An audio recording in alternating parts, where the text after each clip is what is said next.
అందరికీ నమస్కారం. నేను మీ కిరాకార్పిని. నిన్న జగన్మోహన్ రెడ్డి ప్రెస్ మీట్ పెట్టాడు. ఏం మాట్లాడుతున్నాడో ఒకసారి విందాం. రిషికొండలో నువ్వు చెప్పి హోటల్ రిసార్ట్ కార్యక్రమం ఏదైతే ఉందో 230 కోట్లు 240 కోట్లు అది బుద్ధు విశాఖపట్నానికి నిజంగా ఆనిముత్యంగా ఉంది.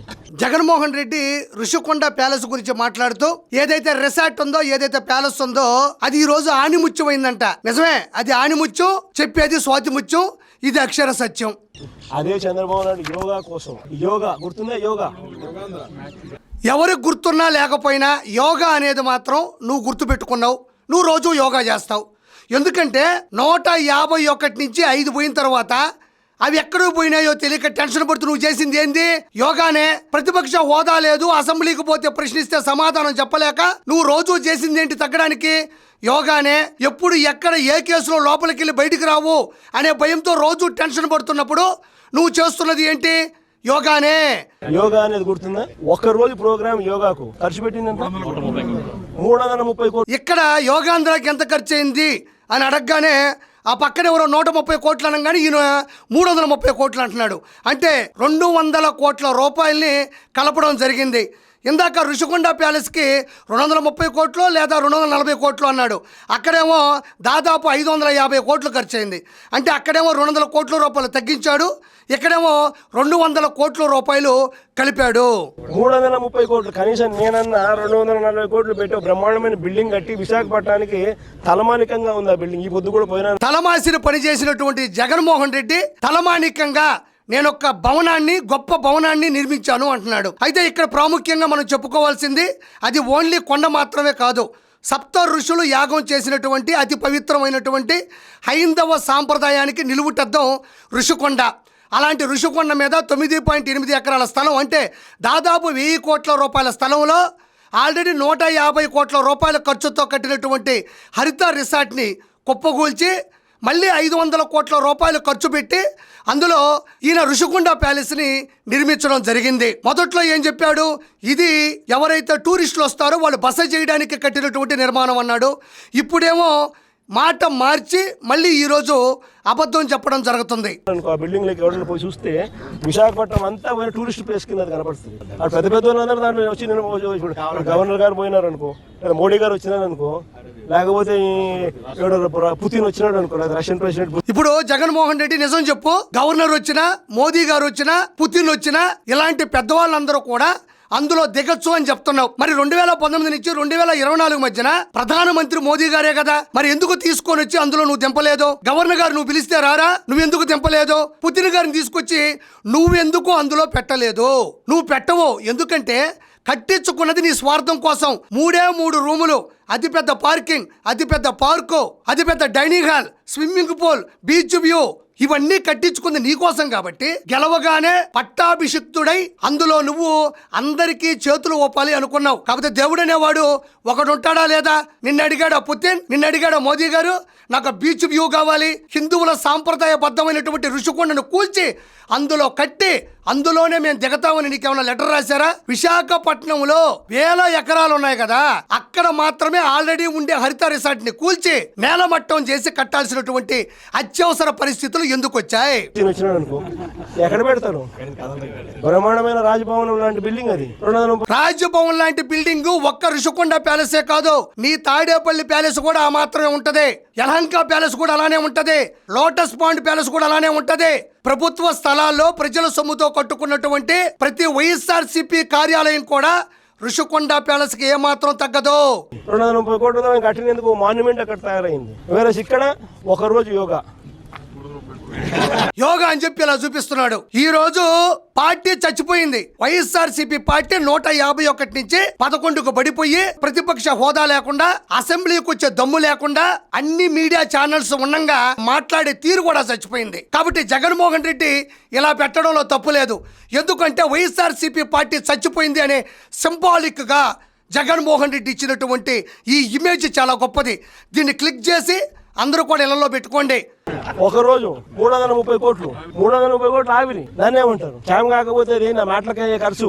అంతర్జాతీయ యోగా దినోత్సవం ఆ రోజు ప్రధానమంత్రి మోదీ గారు అన్ని రాష్ట్రాలని కాదని ఆంధ్రప్రదేశ్ లోని విశాఖకు వచ్చి ఆ ప్రోగ్రామ్ ని అత్యంత ఘన విజయం చేయడం జరిగింది. ప్రపంచంలో ఉండేటువంటి అన్ని దేశాలు కూడా ఉలిక్కిపడి ఒక్కసారిగా విశాఖపట్నం వైపు, ఆంధ్ర రాష్ట్రం వైపు తొంగి చూసింది. ఇదో గొప్పతనమే కదా. మరి జగన్మోహన్ రెడ్డి ఈరోజు అంతర్జాతీయ యోగా దినోత్సవానికి ఎంత ఖర్చు పెట్టారంటున్నాడే, ఇది ప్రజలకు ఉపయోగపడేదే.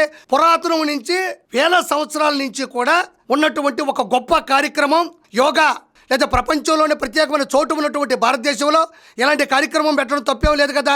నీ మాదిరిగా ఎగ్గపప్పులకి, ఎలుకలు పట్టడానికి, పెన్నులకి, పేపర్లకి, ఇంటి చుట్టూ ఫెన్సింగ్లకి, ప్రైవేటు సెక్యూరిటీకి కోట్ల రూపాయలు ఖర్చు పెట్టే ప్రజాధనాన్ని మరి ఈరోజు అందరికీ ఉపయోగపడేది, అందరినీ చైతన్యపరిచేది, ఈరోజు అర్థమయ్యే విధంగా చేసినటువంటి ప్రోగ్రాం మీద నువ్వు ఏలు పెట్టడం అనేది ఈరోజు ప్రజలందరూ కూడా నిన్ను తిడుతూ ఉన్నారు. పోయి మా మాటలకు ఎంత ఖర్చు పెట్టాను ఒకసారి మీకు అందరు కూడా ఏ ఉంది కదా, ఒకసారి అమెజాన్లో పోయి కొట్టండి ఒకసారి మ్యాట్ ఖర్చు ఎంత అవుతుంది, వీళ్ళు ఎంత ప్రొక్యూర్ చేసినారని చెప్పి. ఇప్పుడు ఏఐ ఉంది, ఏఐ దాకా ఎందుకో గూగుల్లోకి వెళ్ళి 420 CM అని కొడితే ఊడొస్తాడు, నువ్వే వస్తావు. 420 CM అని కొడితే వైఎస్ జగన్మోహన్ రెడ్డి వస్తాడు.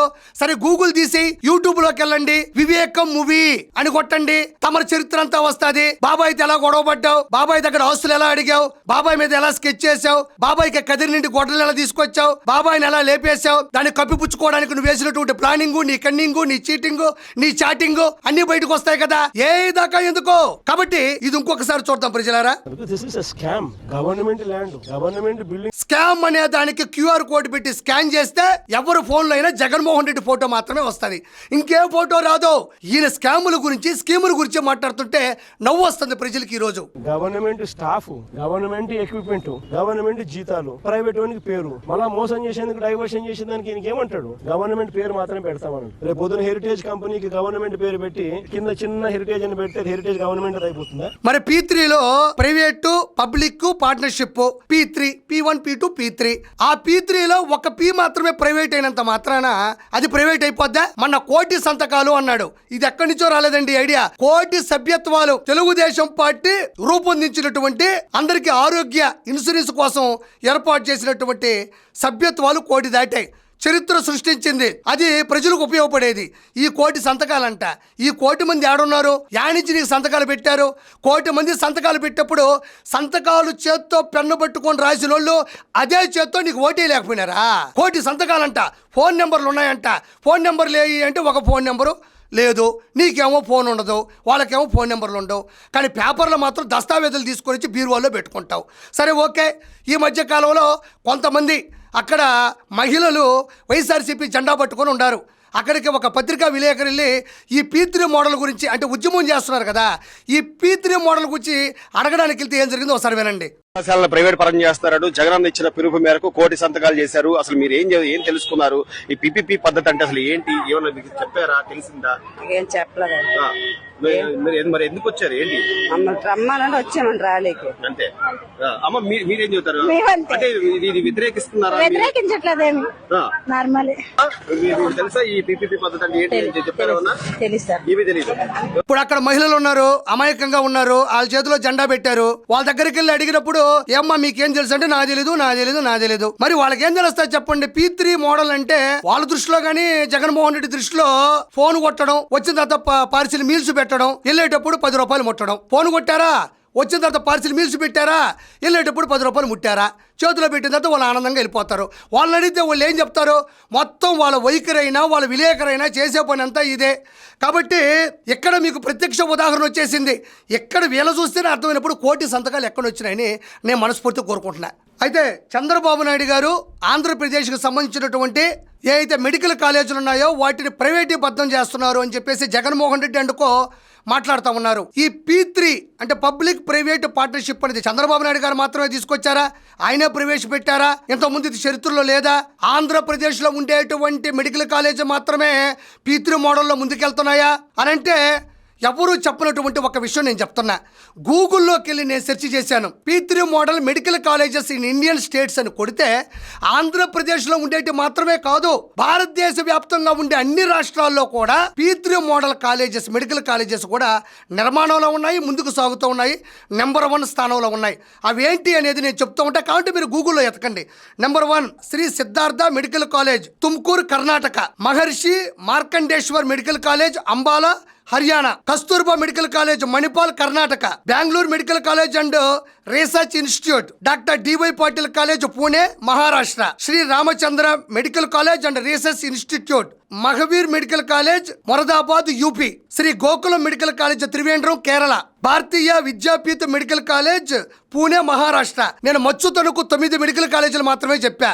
ఈ 9 కాలేజీలు భారతదేశంలో వివిధ రాష్ట్రాల్లో ఉండేటువంటి, మనకన్నా అతిపెద్ద రాష్ట్రాల్లో ఉండేటువంటి ఈ మెడికల్ కాలేజీలన్నీ కూడా P3 పద్ధతిలోనే ముందుకెళ్తున్నాయి. కాబట్టి ఇది ఒక చంద్రబాబు నాయుడు గారే తీసుకొచ్చినటువంటి నినాదం కాదు. ఇది కేవలం ఈ కాలేజీలు ప్లస్ ఇంకా ఎన్నో కాలేజీలు కూడా P3 మోడల్లో ఈ రోజు చరిత్రలో నిలబడి ఉన్నాయి. ఈ రోజు అంతర్జాతీయంగా ఉండేటువంటి ఇంటర్నేషనల్ ఎయిర్పోర్ట్స్ కావచ్చు, నేషనల్ హైవేస్ కావచ్చు, టోల్ గేట్స్ కావచ్చు, పెద్ద పెద్ద భవన నిర్మాణాలు కావచ్చు, ఇవన్నీ కూడా P3 పద్ధతిలోనే ముందుకు కొనసాగుతున్నాయి. కావాలంటే సెర్చ్ చేసుకోండి. Thank you so much.